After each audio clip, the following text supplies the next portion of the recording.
Assalamualaikum warahmatullahi wabarakatuh. Perkenalkan, nama saya Adi Rahmat Safei dengan NPM 235705010 dari kelas C.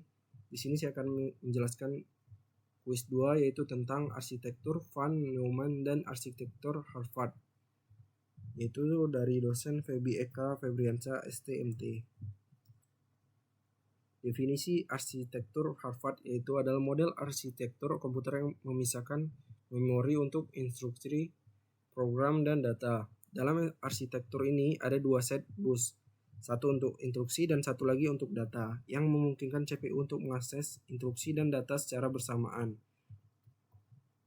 Yang kedua, definisi arsitektur Van Neumann adalah model arsitektur komputer yang menggambarkan komputer dengan memiliki unit pemrosesan data CPU, unit kontrol, memori utama, dan unit input-output yang terhubung melalui bus data yang sama. Sistem ini mengadopsi konsep memori yang bersifat umum di mana instruksi dan data disimpan dalam memori yang sama dan diakses melalui bus yang sama. Selanjutnya ada pentingnya struktur arsitektur dalam desain komputer, yaitu struktur arsitektur komputer memainkan peran penting dalam desain komputer karena mempengaruhi kinerja, efisiensi, dan fleksibilitas sistem. Dengan memilih arsitektur yang sesuai dengan desainer dapat mengoptimalkan kinerja sistem untuk aplikasi tertentu. Misalnya, arsitektur Van Neumann lebih umum digunakan karena kemudahan desain dan fleksibilitas dalam pemrograman, sementara arsitektur Harvard lebih cocok untuk aplikasi yang membutuhkan kecepatan akses memori tinggi. Selanjutnya, kelebihan dan kekurangan arsitektur Van Neumann. Kelebihannya ialah sederhana dan efisien. Arsitektur Van Neumann memiliki desain yang sederhana dan efisien serta memungkinkan implementasi yang lebih mudah dan biaya produksi yang lebih rendah. Yang kedua, ada fleksibilitas dalam pemrograman. Dengan menggunakan konsep memori yang bersifat umum, instruksi, data, dan dapat disimpan dalam memori yang sama, serta memberikan fleksibilitas dalam pemrograman. Yang ketiga, ada memori yang dapat dikembangkan, yaitu sistem memori pada arsitektur Van Neumann dapat dikembangkan dengan mudah, memungkinkan penambahan kapasitas memori tanpa perubahan signifikan pada desain CPU. Selanjutnya, kekurangan arsitektur Van Neumann yaitu bottlenecks pada bus. Karena instruksi dan data menggunakan bus yang sama, dapat terjadi bottleneck pada bus saat CPU membutuhkan akses yang intensif ke memori.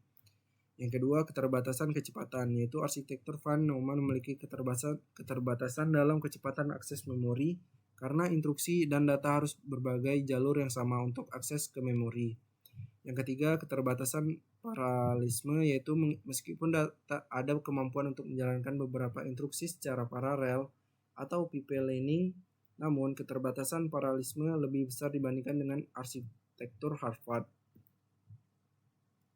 Selanjutnya ada keterbatasan efisiensi energi, keterbatasan untuk aplikasi kecepatan tinggi, dan keterbatasan dalam pemrosesan paralel. Kelebihan arsitektur Harvard ialah kecepatan akses memori. Arsitektur Harvard memungkinkan CPU untuk mengakses instruksi dan data secara bersamaan melalui jalur memori yang terpisah. Yang kedua, ada pemrosesan paralel yang efisien, yaitu dengan memisahkan jalur instruksi dan data, CPU dapat melakukan pemrosesan paralel dengan lebih efisien, meningkatkan kinerja sistem. Yang ketiga, ada keamanan yang lebih baik, karena instruksi dan data disimpan dalam memori yang terpisah. Arsitektur Harvard dapat memberikan tingkat keamanan yang lebih tinggi, karena instruksi tidak dapat dimodifikasi oleh data. Selanjutnya adalah kekurangan arsitektur Harvard, yaitu kompleksitas desain. Harvard lebih kompleks dalam desainnya dibanding dengan arsitektur Van Neumann karena membutuhkan jalur memori terpisah untuk instruksi dan data. Yang kedua, ada keterbatasan fleksibilitas, yaitu karena memori instruksi dan data terpisah, arsitektur Harvard mungkin kurang fleksibel dalam penggunaan daripada arsitektur Van Neumann yang memiliki memori bersama untuk instruksi dan data. Yang ketiga, ada kesulitan dalam pemeliharaan, yaitu dengan memiliki dua jalur memori yang terpisah, maka pemeliharaan sistem dapat menjadi lebih sulit, sebab memerlukan pemeliharaan yang berbeda untuk memori, instruksi, dan data. Selanjutnya, perbandingan antara arsitektur Van Neumann dan Harvard. Arsitektur Van Neumann dan Harvard adalah dua model arsitektur komputer yang memiliki perbedaan mendasar dalam struktur memori, bus komunikasi, serta kecepatan akses. arsitek Van Neumann menggunakan satu memori untuk menyimpan instruksi dan data, dengan akses memori yang bersifat serial melalui bus tunggal. Di sisi lain, arsitektur Harvard memisahkan memori untuk instruksi data, dengan dua set bus yang memungkinkan akses memori bersifat paralel. Yang kedua, ada perbedaan tersebut membuat arsitektur Harvard lebih efisien dalam kecepatan, akses memori, dan pemrosesan paralel. Sementara arsitektur Van Neumann lebih fleksibel dalam pemrograman dan lebih efisien dalam penggunaan energi.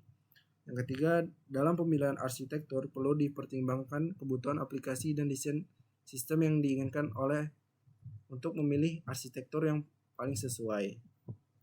Kesimpulannya ialah dalam perbandingan antara arsitektur Van Neumann dan Harvard, kedua arsitek ini memiliki kelebihan dan kekurangan masing-masing.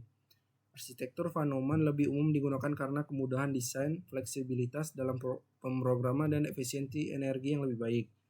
Di sisi lain, arsitektur Harvard memiliki kecepatan akses memori yang lebih tinggi, efisiensi dalam pemrosesan paralel, dan keamanan yang lebih baik.